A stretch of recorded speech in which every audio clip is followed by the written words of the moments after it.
Good morning, students. My name is Mohit, and I'm your mathematics teacher from Mount Literacy School.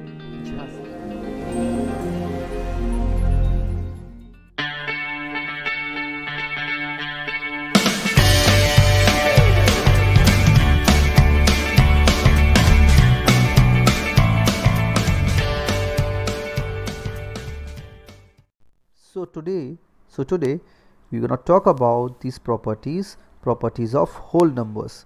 So the first property is closure property, second is commutative, third is associative, and fourth is distributive property. You will see here. So only two properties we will study today, and the rest of the two properties will be covered in the next session. So let's start our video.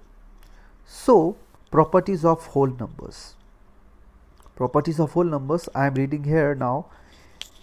When we look into various operations on numbers closely, we notice several properties of whole numbers. These properties help us to understand the number better. Moreover, they make calculation under certain operations very simple.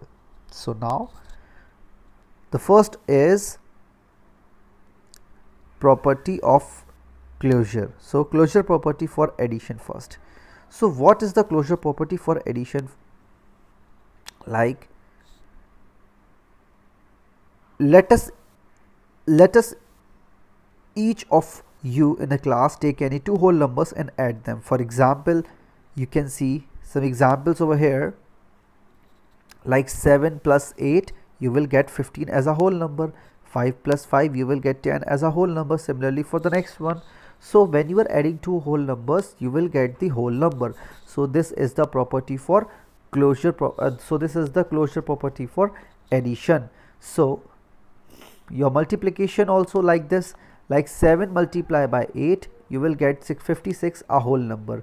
5 multiplied by 5, you will get 25, a whole number. 0 multiplied by 15, you will get 0, a whole number. So like this, you will get a number that is whole number. So you will say that multiplication of two whole numbers is also found to be a whole number. Again, we say that the system of whole numbers is closed under multiplication. So when we multiply or when we add two whole numbers, we always get a whole numbers, and this shows the closure property for addition and multiplication. So this is the closure property. I hope you got it. Now for subtraction and division, what about it? So let's come to the topic. Like, if I say the whole number are not closed under subtraction. Now why? Let's take this. 6 minus 2, you will get 4 as a whole number, but 7 minus 8, no, it will not be a whole number. Why? Because the answer will be minus 1. 5 minus 4, 1 is a whole number, but 3 minus 9 will not be a whole number because the answer will be negative.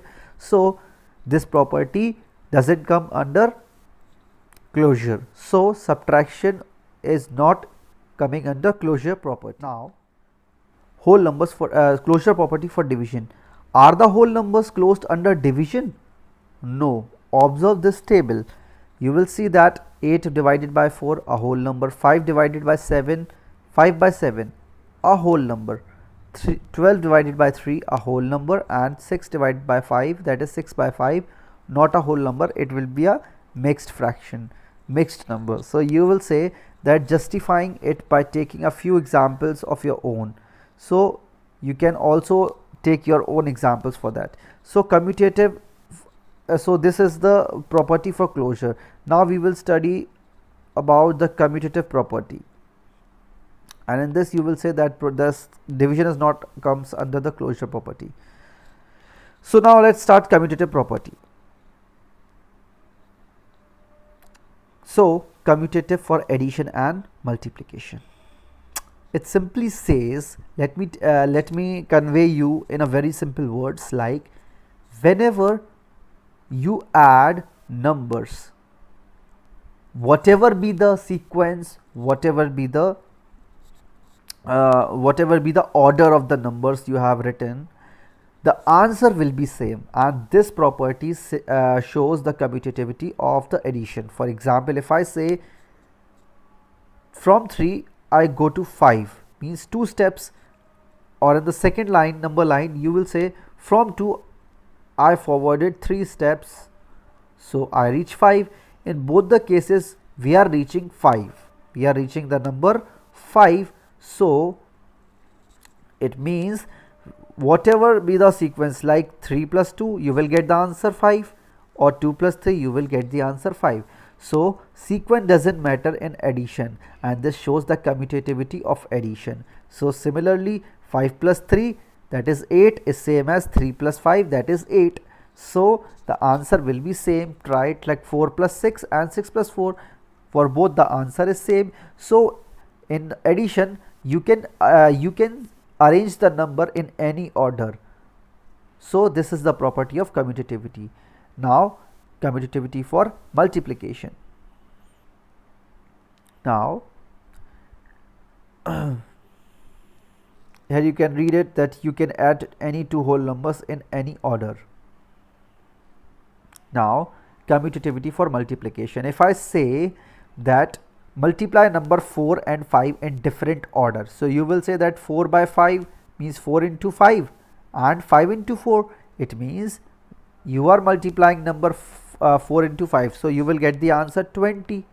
But when you multiply 5 by 5 into 4, you will get the same answer again, that is 20. So in multiplication also the multiplication of two or more numbers also will be same, because whatever be the order, the answer will be same. So order doesn't matter in multiplication also. So you can say that multiply any two whole numbers in any order. So you can multiply any two whole numbers in any orders. This also shows the commutativity of multiplication. Now let's talk about for division and subtraction. Now you can see over here, thus addition and multiplication are commutative for whole numbers. Now verification for subtraction and division. Subtraction is not commutative for whole numbers.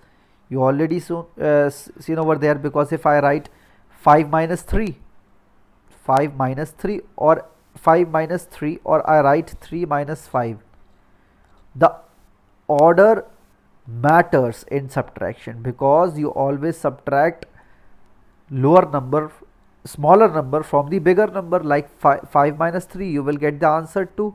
But whenever you are whenever you are subtracting bigger number with smaller number, you will get the answer in negative. So its answer is not same as always when we change the order in subtraction. So you can say, because the order matters in subtractions, that's why subtraction is not commutative for whole numbers. Use at least 3 different pairs of numbers to verify it. Similarly for 6 divided by 3 and 3 divided by 6 as same. So whenever you are changing the order in division, the answer will be different. So this shows that division is not comes under commutativity. So this is these are the two topics today. Now the remaining 2 topics will be done in the next session. So all the best, students.